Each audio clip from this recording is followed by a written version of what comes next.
Hi dear viewers and subscribers, welcome back to our జియోరాస్ entertainment channel. ఈరోజు మనం adjective గురించి కొంచెం డీటెయిల్గా నేర్చుకుంటాం. యాడ్జెక్టివ్ అంటే ఇంతకుముందు మనం చెప్పుకున్నాం. యాడ్జెక్టివ్ అంటే విశేషణం అని మీకు ఇంతకుముందు తెలియజేయడం జరిగింది. యాడ్జెక్టివ్ అంటే ఏంటంటే నౌన్ యొక్క గుణాన్ని గురించి తెలిపే పదం. ఇక్కడ నేను ఒక యూసేజ్ చేశాను, ఒక ఎగ్జాంపుల్ ఇచ్చాను. రాజా ఈజ్ ఏ గుడ్ బాయ్.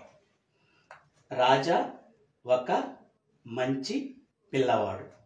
ఇక్కడ గుడ్ అంటే మంచి అని అర్థం.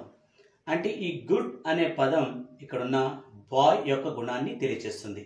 ఈ బాయ్ ఎవరు? రాజా. సో రాజా యొక్క గుణాన్ని గురించి తెలియజేస్తుంది కాబట్టి ఈ గుడ్ అనే పదం యాడ్జెక్టివ్ అవుతుందన్నమాట. ఇక్కడ చాలా ఇంపార్టెంట్ అయినటువంటి విషయం ఏంటంటే కాంపిటేటివ్ ఎగ్జామ్స్ కూడా బాగా ఉపయోగపడేటువంటిది నేను ఇక్కడ రాసినటువంటి సీక్వెన్స్. ఫస్ట్ మనం నంబర్కి సంబంధించి యాడ్జెక్టివ్స్ గురించి తెలుసుకుందాం. అంటే నంబర్స్ అనేవి యాడ్జెక్టివ్సే. దాంట్లో ఫస్ట్ ఏ, యాన్, ది ఈ మూటిని కూడా మనం ప్రత్యేకంగా మళ్ళీ ఆర్టికల్స్గా మనం నేర్చుకుంటాం. తర్వాత 1, 2, 3, 4 ఇలా ఎట్సెట్రా ఇలా నెంబర్స్ అన్నింటిని కూడా ఇండికేట్ చేసేది యాడ్జెక్టివ్ అనమాట. రెండవది వచ్చి సైజ్.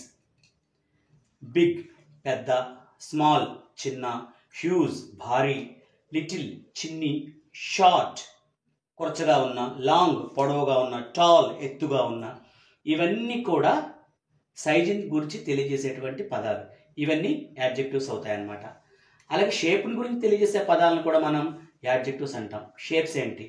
రౌండ్ గుండ్రంగా ఉన్న, బ్రాడ్ వెడల్పుగా ఉన్న, ఫ్లాట్ చదునుగా ఉన్న, స్ట్రైట్ తిన్నగా ఉన్న, స్క్వేర్ చదరంగా ఉన్న, రెక్టాంగులర్ ట్రయాంగులర్ ఇలాగా పదాలన్నీ వస్తాయన్నమాట. అవన్నీ షేప్స్కి సంబంధించినటువంటి పదాలు. అలాగే ఆరిజిన్. ఆరిజిన్ అంటే అది పుట్టుక అనమాట. అది ఎక్కడ పుట్టింది? మనం బ్రాండ్ అంటాం కదండి, అదనమాట.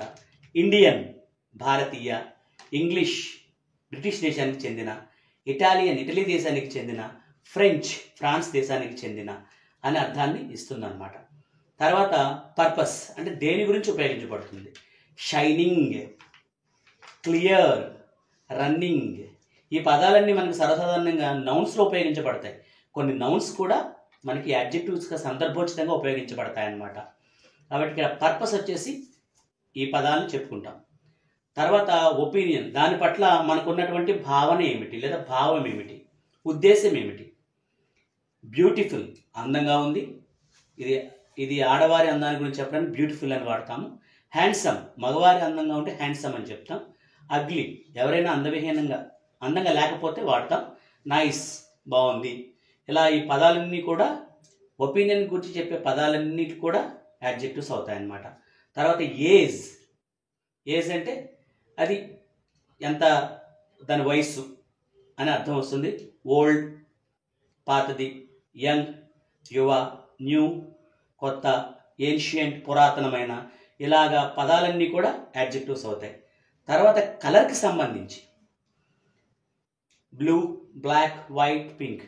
What is the colour of this board? It is white in color. What is the color of this wall? What is the color of this wall? What is the color of this wall?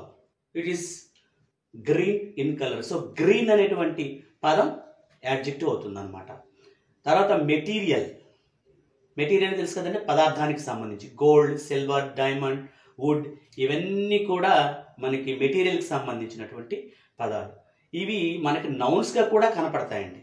కానీ ఈ పదాలు మాత్రం యాడ్జెక్టివ్గా కూడా ఉపయోగించబడతాయి. మీకు ఈ series అంతా, ఈ సీక్వెన్స్ అంతా కూడా అంటే 9 రకాలైనటువంటి భావనలు, యాడ్జెక్టివ్కి సంబంధించినటువంటి ఈ 9 రకాలైన భావనలు కలిసి వచ్చేలా మీకు సెంటెన్స్ అనేది నేను క్రియేట్ చేసి రాయటం జరిగింది. ఫస్ట్ నంబర్కి సంబంధించి ఏ, సైజుకి సంబంధించి బిగ్, షేప్కి సంబంధించి రౌండ్, ఆరిజిన్కి సంబంధించి ఒరిజిన్ అంటారు, సంబంధించి ఇండియన్, పర్పస్కి సంబంధించి షైనింగ్, ఒపీనియన్కి సంబంధించి బ్యూటిఫుల్, ఏజ్కి సంబంధించి న్యూ. ఈ న్యూ అనే పదం ఇక్కడ అండర్లైన్ కూడా చేసి నేను ఏ పదం తీసుకున్నాను. కలర్కి సంబంధించి బ్లూ, అలాగే మెటీరియల్కి సంబంధించి డైమండ్ అనే పదాలు తీసుకుని ఒక సెంటెన్స్ తయారు చేశాను. A big round, Indian, shining, beautiful, new, blue, diamond necklace.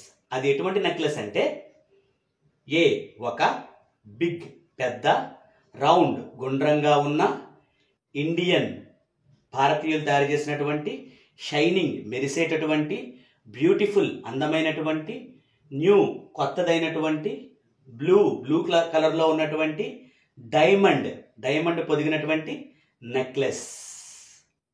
ఈ నెక్లెస్ అనేటువంటిది ఇన్ని రకాలైనటువంటి క్వాలిటీస్ని కలిగి ఉందన్నమాట అండి.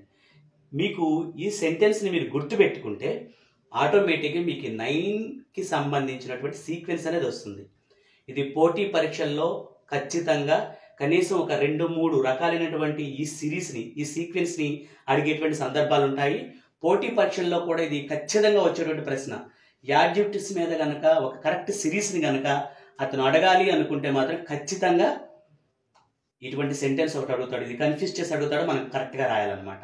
అలా రాయాలి అని అంటే మీరు దీన్ని ఈ రకంగా గుర్తుపెట్టుకుంటే, లేదా ఈ సెంటెన్స్ అయినా మీరు గుర్తుపెట్టుకుంటే ఆటోమేటిక్గా ఈ రకాలైనటువంటి ఈ భావనలన్నీ కూడా మీ మనసులో ఉండిపోతాయి అన్నమాట.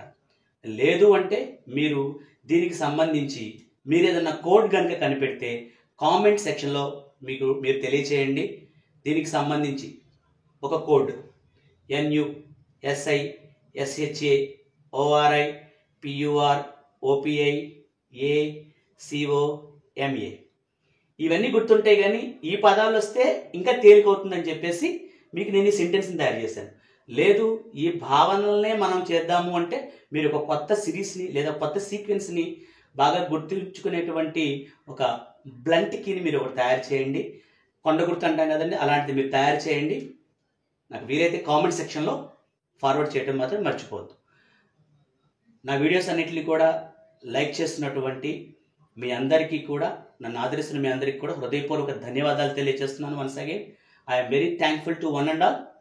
మీకు తెలిసిన ఫ్రెండ్స్కి అలాగే యాస్పిరెంట్స్ అందరికీ కూడా మీరు సజెస్ట్ చేయండి. Please watch, like, share and subscribe my channel. Thank you so much.